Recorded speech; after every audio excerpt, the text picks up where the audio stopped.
Welcome back, friends. Welcome back to Solutions Watch. I'm James Corbett of CorbettReport.com, coming to you as always from the sunny climes of Western Japan, and boy, do I have a doozy of an idea for you today. Guerrilla marketing. What am I talking about specifically when I talk about guerrilla marketing? Well, let's establish the context. First of all, we all know about the problems. For example, the problem of online censorship, the would-be online tyrants cracking down and plugging all of the holes in their system of information control that they've constructed.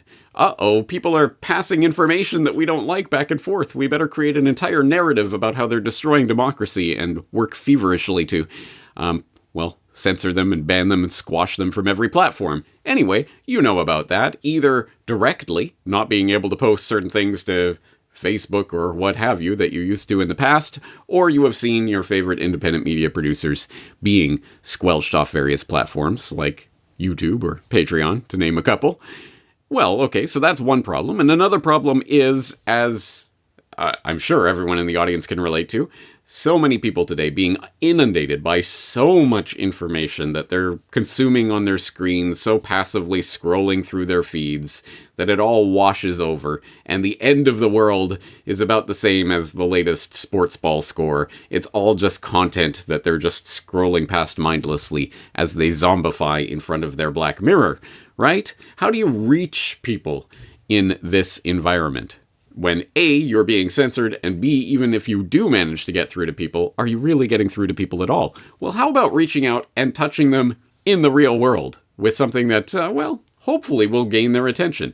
What am I talking about? Well, let's go back to what we were talking about last week. You'll remember last week on the D program, we were talking about winning the meme war and looking at people who were spreading ideas online and the various types of fun and interesting memes that are being spread in the aim of raising awareness about these important issues that I'm talking about all the time at the Corbett Report. And for example, talk to Rick Fry, aka Winston Montag, aka Prophetic Memetics, and many other online monikers besides.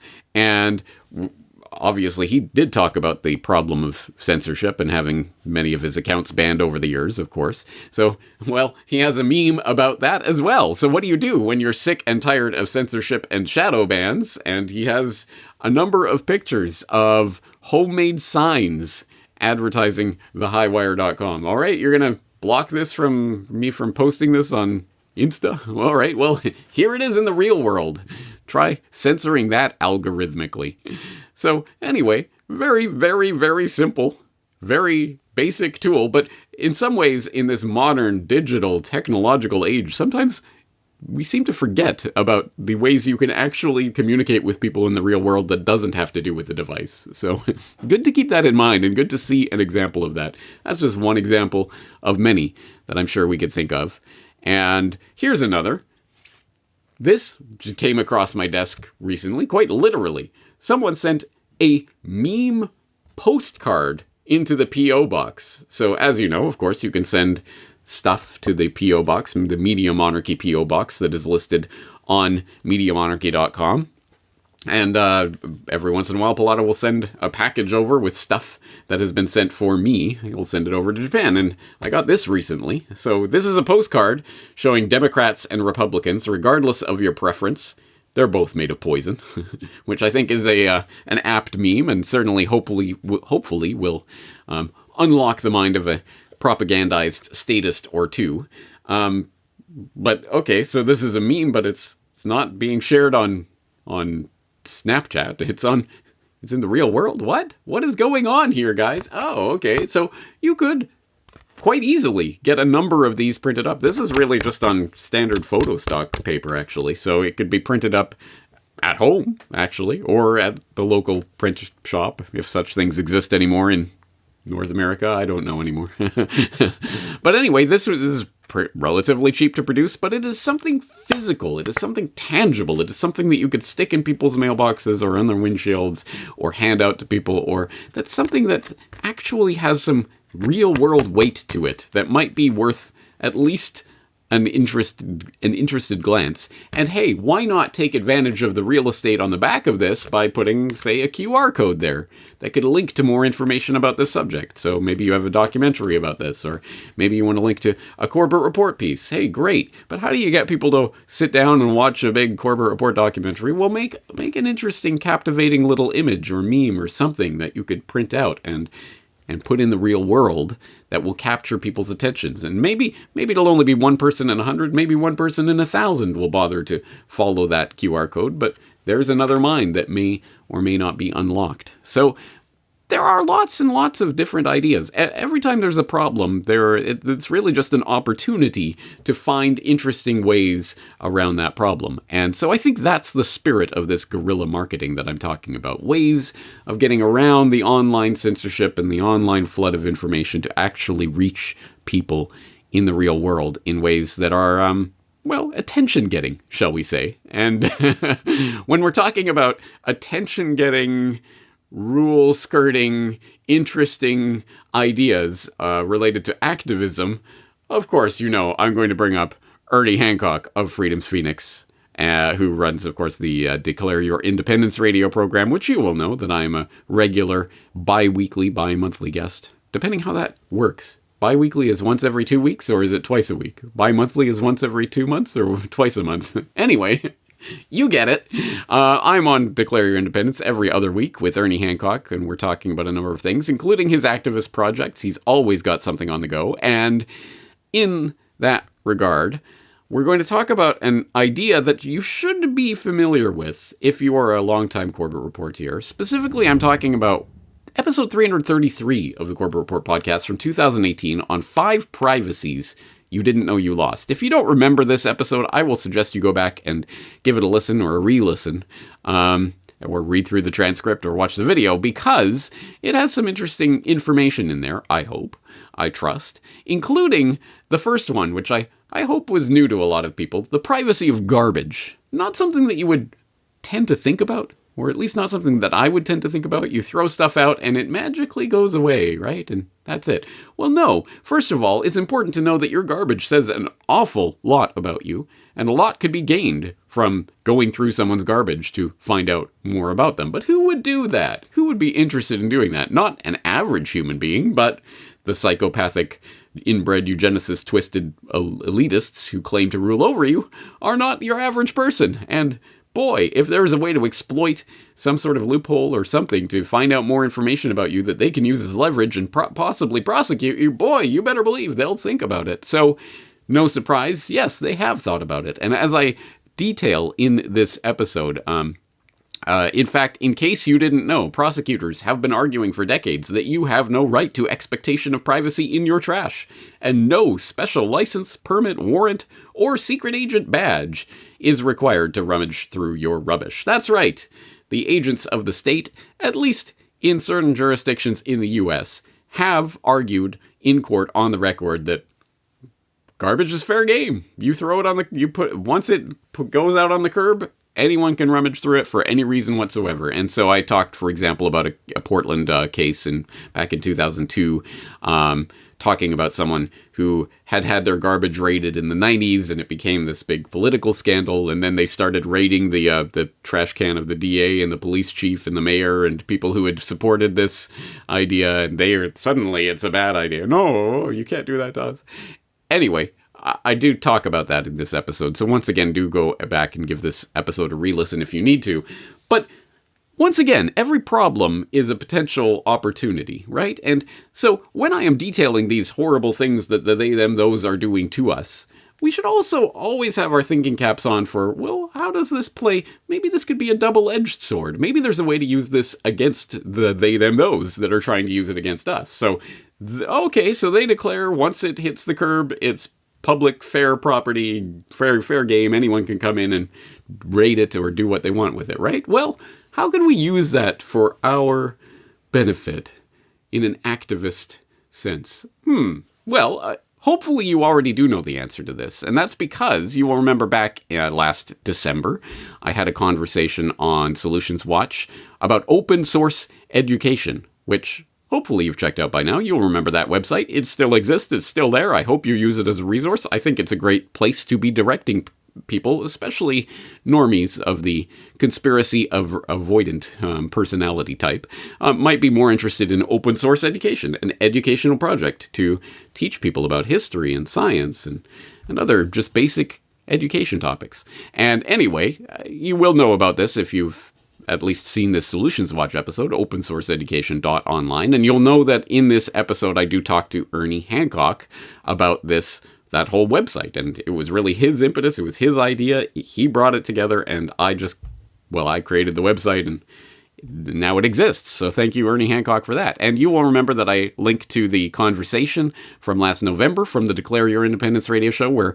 me and Ernie talk about it at some length. Great, awesome, cool. But if you did actually follow this link, and you actually did listen to the whole conversation, then you might know where we're going with this, because in addition to just launching opensourceeducation.online, okay, it exists, here it is, guys, Ernie also had a little activist campaign surrounding it, which, in typical irrepressible, inimitable Ernie style, was very attention-getting, shall we say. What did that have to do with? Oh, right, garbage is fair game once it goes out on the curb, right? So how about if I'm not going to rummage through your garbage, I'm not going to take stuff out and find stuff about you, but what if I just put a little information pamphlet in there to attach it to your trash can, so just so that you will definitely see it? And what if I make it somewhat eye-catching and somewhat, well, something attention-getting? So on that note, Ernie had this idea of something that he's done, well, from what I understand, a number of times in the past over the years, and he decided to do it in preparation for this campaign, specifically the trash can flyer idea. And this is, if you're watching the video of this is what it looks like. But more specifically, this is what it looks like once it reaches your trash can. Some enterprising young activists has a bunch of these trash can flyers, and they just put them on the trash cans in various neighborhoods. And there you go. And because once it's out on the curb, once it's out there, it's fair game public property. You have no right to expectation of privacy. Anyone can come along and stick any flyer on there they want, right? Right? That's what the DAs and prosecutors are arguing in court. So why not take advantage of this idea? And that's exactly what Ernie Hancock is operating on. So he's created this form, and it looks quasi-official. At first glance, when you look at it, you might believe this is a real thing that really came from some government agency, and there's some kind of logo, and they tell you which department they're from and what they checked and all of this. And it's written in this, it looks like a real felt marker of like a real person that's actually done this. It's actually all printed, but it looks fairly convincing at first glance. And then once you read through it, you start to think, what on earth is going on? And then there's a handy dandy phone number and hotline website where you can find more info at the bottom and a QR code. What on earth is this? All right, so this is another way of breaking through the onslaught of information that is inundating people in their screen time these days and reaching them in the real world in a way that might be very attention-getting at first. And so, to talk more about this idea and where it came from and the online censorship that first spurred and sparked this idea in Ernie and how this form actually works, and he walks us through it. Let's take a listen to a little bit of an excerpt from this particular conversation where Ernie and I were talking about the trash can flyer idea. They deplatform and shadow banning, all that kind of crap on Twitter and Facebook and YouTube and everything, Freedom's Phoenix. And so we knew this was coming. So no more censorship was going to happen than freaking on Freedom's Phoenix. I guarantee it. After we doing the Levolution, all stuff we were doing, so we got an early dose of them. We like test marketing them, so we could see it was coming. So we knew we had to do this kind of activism to where you are bypassing all these kind of controls. Now, when it says here, while you were out, Agent 4409 stopped by on behalf of. Well, it's CIA, FBI, NSA, INS, ATF, SSA, DEA, IRS, FAA, SEC, FDIC. I mean, there's all kinds of these departments, but the one that we check, is Office of Total Information Awareness that goes along with the logo up here. So that kind of gets them on edge to begin with. Because you were out, we didn't catch you. We decided to ask your neighbors, children, spouse about unregistered firearms or suspicious behavior, recent purchases. We inspected your garden, your garage, your pets, your wallet. We let ourselves into your residence, business, safe. We read your email, mail, diary, smartphone, social media post. So we mark social media post, and then we checked your waste, and then we mark garbage for suspicious purchases because it's under the lid of the garbage can. Now, what a lot of people don't know is once it hits the sidewalk, it's public property. Now, if you're in a private community or you have private waste management comes and does it, and it's not a municipal corporation doing it, then you have more privacy. They got to get a warrant to go through your trash and so on. So whenever they try and take these private communities and make it municipal trash, we bring this up. We bring these out. The hills will have eyes, or something. Fountain Hills did it, and the logo is a little bit different, and we made a big deal out of it because we needed people to understand once a municipality starts taking your trash, you don't have any claim to privacy anymore. When it's on the public sidewalk and a public receptacle, it's going to public get dumped or whatever. Anybody can play. Hey, I didn't go up to your door. I didn't cross your white picket fence. I didn't go on your yard. I didn't go up to your door like these other solicitor scumbags did. I put it in the trash. You didn't like it. Just let go of it and it goes in the trash. I mean, no muss, no fuss. I just point out, I do have something on that in the Corbett Report archives. I did a 5 privacies you didn't know you lost, and one of them was talking specifically about garbage searches. Yeah, that's, and the only reason I know that was from some 70s TV series cop thing or something. Yeah. But, this is a good thing to know. Now, of course, we check the garbage for suspicious purchases, but there's also your waste is sewage, smoking, birth control, legal drugs, DNA sample collection, receipts. I mean, we put all this stuff in there. Sometimes we'll placed a wiretap on your communications, installed video, audio surveillance equipment, conducted an inventory of all RFID tagged food and merchandise. Now, the reason we put that in there is they started doing years ago is a van could go by and just scan your house. When they scanned your house, it would inventory everything that was in your pantry, because they have these little RFID chips and so on. I'm going, I don't think people know that this is common. So we inspected your whatever. Now, the one that we always make sure we mark is this. We're sorry. This information is privileged. Divulging any information of this search is a violation in accordance with the Patriot Act and is punishable by up to 10 years in federal prison, or you may be subjected in indefinite detention. Well, this is true. This is things that they were doing.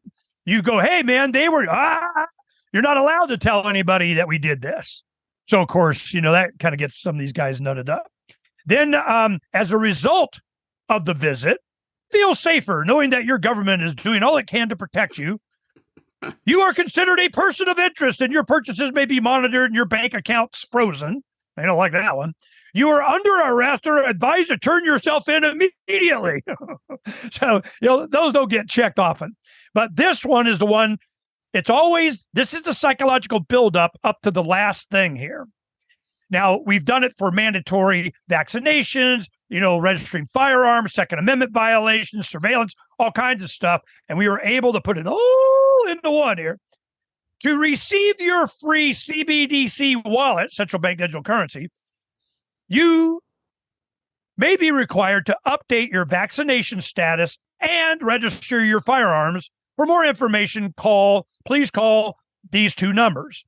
Now, there's 2 sides of this. There's this one, and then we cut it in half. There's another one. So there's 2 numbers on this flyer and 2 numbers on the other one. Those are news rooms. When they call them, they're like, it starts off, they're like, what the heck is going on? Finally, they'll have somebody send them a copy, take a picture, they'll get it. Then they send out the reporter. They go and they find out who it is, and they're going to have to try and find James in Japan and me on a bus in the desert. So I just, bring it. But eventually they will, because they always do. So then it has here authorities for this proceeding postulates are delegated by the following articles: National Defense Authorization Act of 2012, sections 1021 to 1022. If you go and read that, It is scary as hell. So, yeah, we can do whatever the heck we want.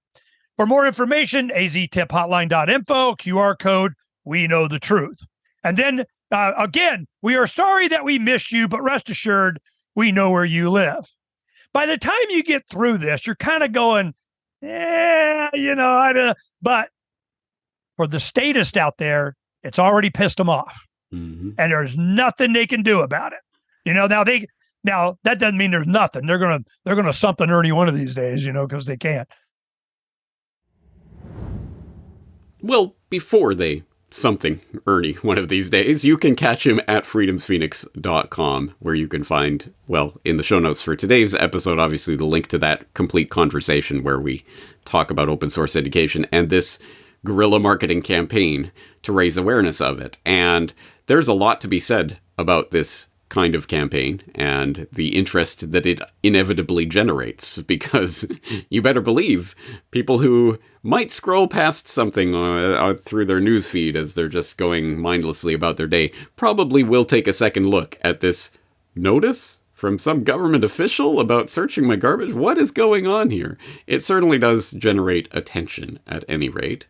And there are better and worse ways of generating attention, but this is one of them. And I am not, as always, as you know, I am not telling anyone what to do or what not to do, and this is certainly not legal advice of any sort, and I have no idea what laws may or may not pertain in whatever patch of land you may or may not be living in on God's green earth right now. Who knows? So I'm not saying that, and even if this is technically legal, at the point at which it becomes widespread, they'll just come and crack down on it with some new law or criminalize it in some way.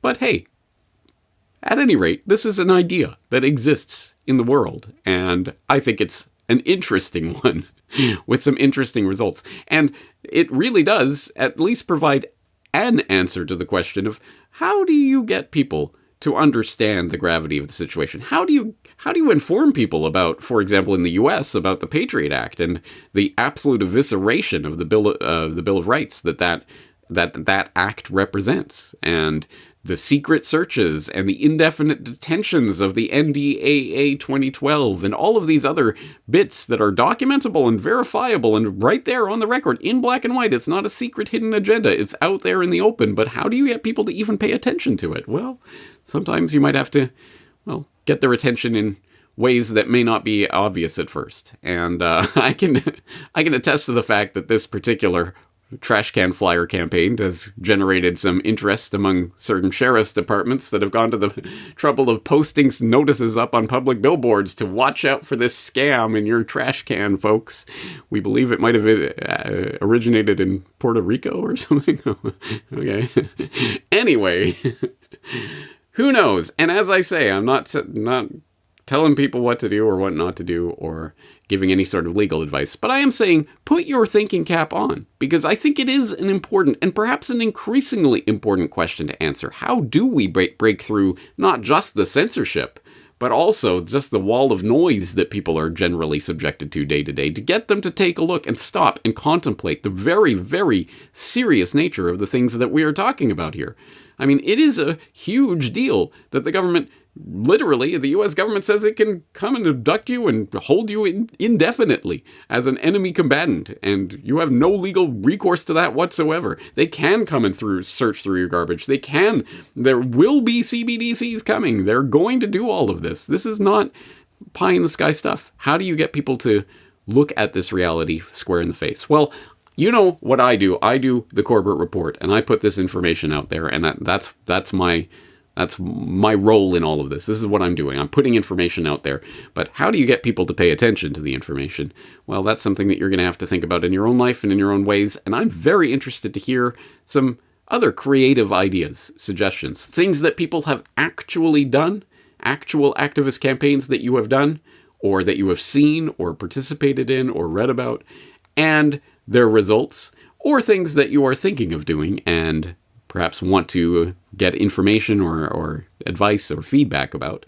Well, all of that, of course, will be in the comments for today's edition of Solutions Watch at corbettreport.com/solutionswatch-guerrilla marketing. That's a lot of letters to be typing in. Anyway, it'll be on the front page of Corbett Report for a day or two. So, on that note, please do get your ideas in. I'm interested to hear about them, but I think it is certainly something that we have to think about. Guerrilla marketing, ways of reaching out to people that they wouldn't otherwise expect. And that's going to do it for this edition of Solutions Watch. Thank you for joining me. I'm James Corbett at CorbettReport.com. Looking forward to talking to you again in the very near future.